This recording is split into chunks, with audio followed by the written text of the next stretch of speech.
They called her witch. They called her heretic. They called her mad. But before they burned her alive in the town square of Rouen, Joan of Arc was something far more dangerous to the powers of medieval Europe. She was a peasant girl who refused to know her place. This is not the sanitized story of a saint. This is the true tale of a teenager who heard voices, led armies, crowned a king, and was betrayed by everyone she saved. A girl who terrified bishops and nobles not with sorcery, but with something far more radical.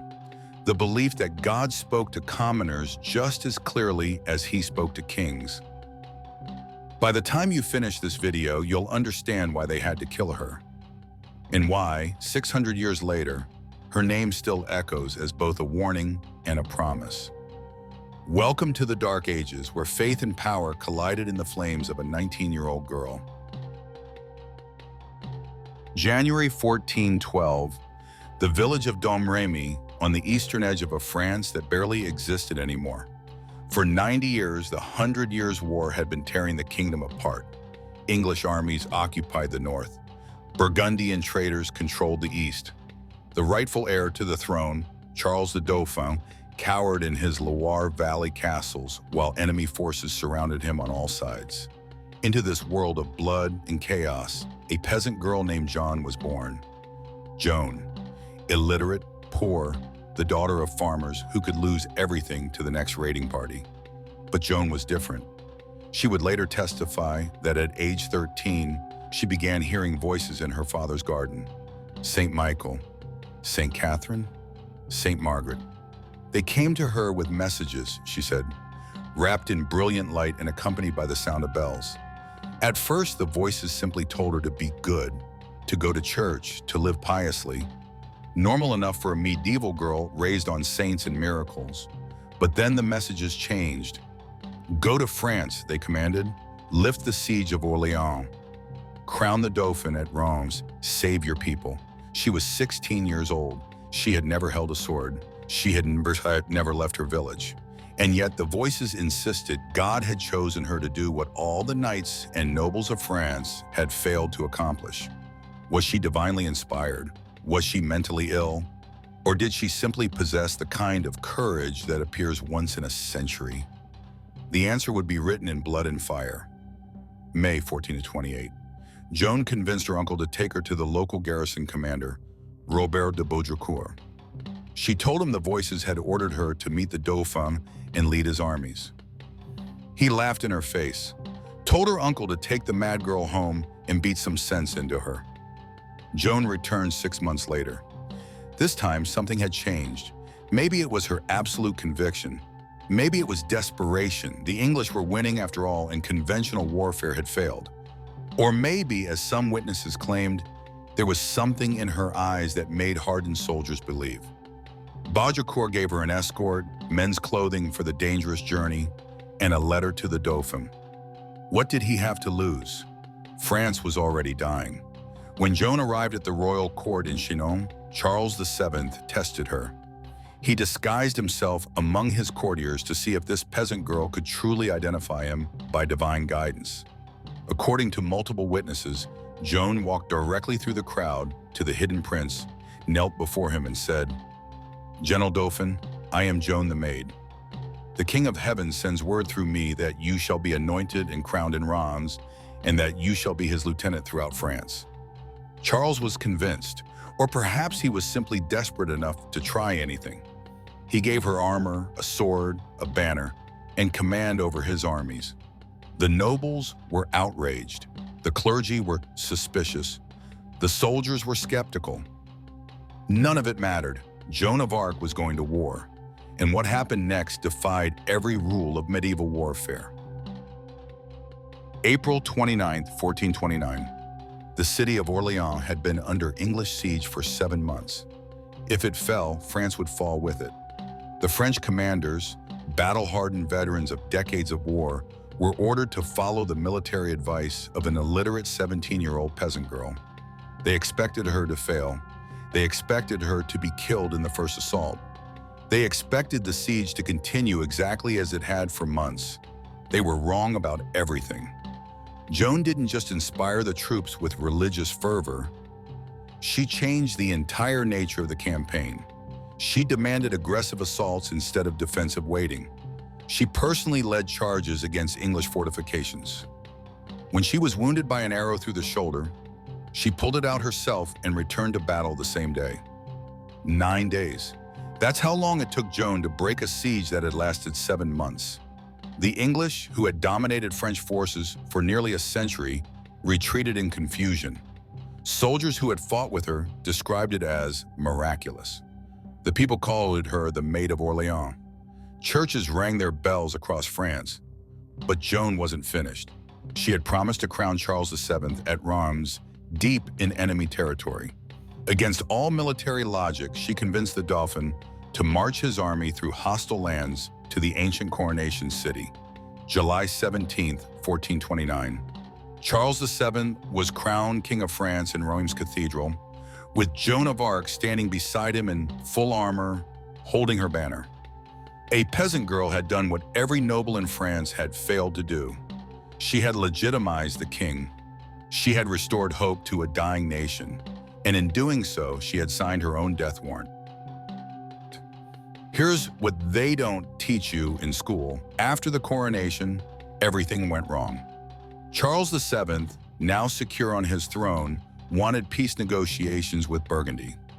Joan wanted to continue the war, to drive every English soldier from French soil. The king had used her. Now he was done with her. Joan, against Charles's orders, continued fighting.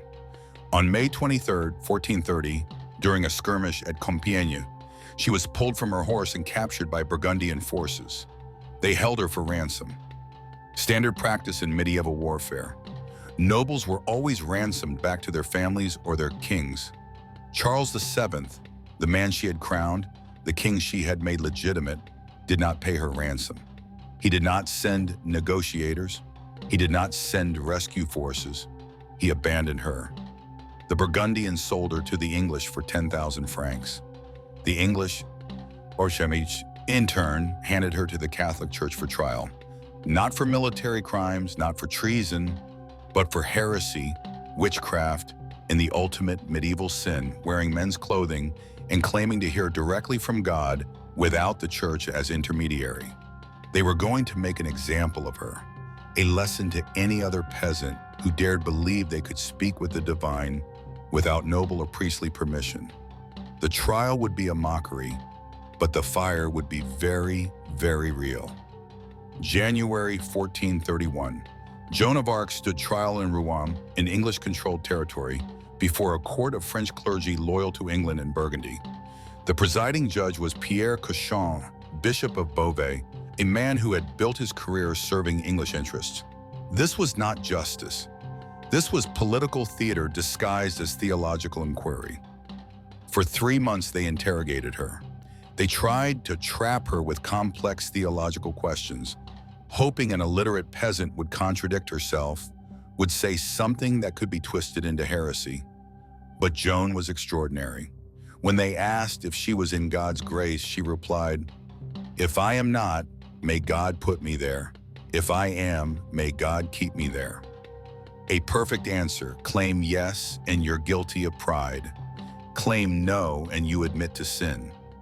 They asked about her voices. She described them in detail, never wavering, never changing her story even under threat of torture. They asked why she wore men's clothing.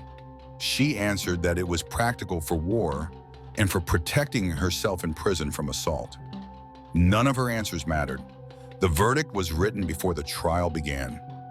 On May 24th, faced with the threat of immediate burning, Joan signed a confession and agreed to wear women's clothing. She was sentenced to life imprisonment instead. 3 days later, they found her wearing men's clothing again. Whether she put it back on voluntarily or whether her guards stole her dress to force her into relapse remains debated. It didn't matter. She had relapsed into heresy. The penalty was death. She was 19 years old. May 30th, 1431, Rouen Marketplace. They brought Joan to the stake wearing a long white gown and a paper cap labeled heretic, relapsed, apostate, idolater. Thousands gathered to watch. According to witnesses, she asked for a cross.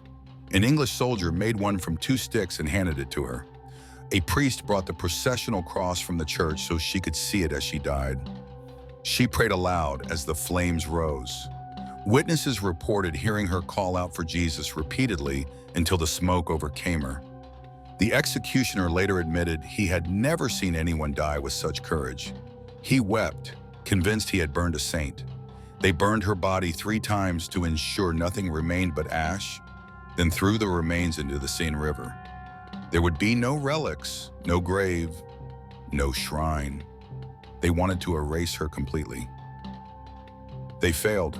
25 years after her death, Charles VII, the king she made, finally ordered a retrial. The verdict was overturned.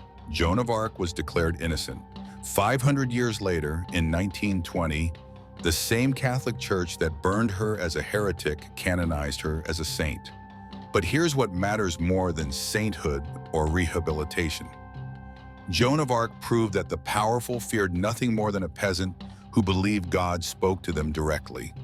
She threatened the entire medieval social order. The idea that only nobles could lead, only clergy could interpret the divine, only men could fight. They killed her not because she was wrong, but because if she was right, their entire world was a lie.